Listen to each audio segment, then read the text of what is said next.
1793 में जो permanent settlement यानी स्थायी बंदोबस्त आया था, उसमें एक रूल था कि जमींदारों को किसानों को पट्टा देना पड़े था। लेकिन ज्यादातर जमींदारों ने ये पट्टा किसानों को नहीं दिया। इसका क्या कारण था? रीजन क्या था?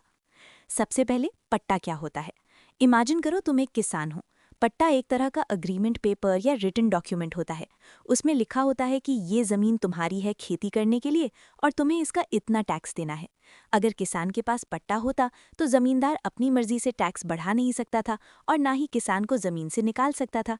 मतलब पट्टा किसान की सेफ्टी के लिए था। अब स्टोरी सुनो, क्यों नहीं दिया पट्टा? लॉर्ड कॉर्नवालिस ने यह सिस्टम बनाया था। उसने सोचा था कि जमींदार अच्छे होंगे और अपने किसानों को ये पेपर दे देंगे ताकि सब कुछ क्लियर रहे। ब्रिटिश गवर्नमेंट ने रूल तो बना दिया, लेकिन उन्होंने कोई पुलिस या ऑफिसर नहीं लगाया ये चेक करने के लिए कि जमींदार सच में पेपर दे रहे हैं या नहीं। जमींदार बहुत चालाक थे।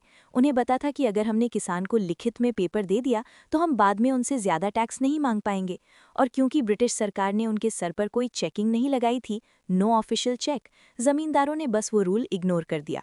उन्होंने सोचा, जब कोई देखने वाला ही नहीं है तो हम क्यों अपने हाथ बांधे। अब ऑप्शंस देखते हैं। ए कहता है कि किसान जमींदार पर भरोसा करते थे। ये गलत है, क्योंकि जमींदार तो उनका खून चूसते थे।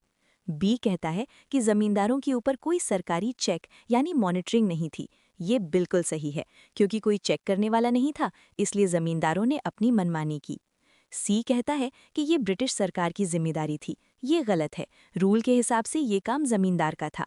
डी कहता है कि किसान पट्टा चाहते ही नहीं थे। ये तो बिल्कुल गलत है। हर किसान चाहता है कि उसकी जमीन और टैक्स फिक्स हो जाए ताकि वो सेफ रहे। तो सही जवाब है ऑप्शन बी। बेसिकली कानून तो बन गया था, लेकिन उसे लागू करवाने वाला कोई नहीं था, इसलिए गरीब किसानों को वो अधिकार कभी मिला ही नहीं। अब तुम्हें परमानेंट सेटलमेंट और पट्टा का कॉन्सेप्ट समझ आ गया ना?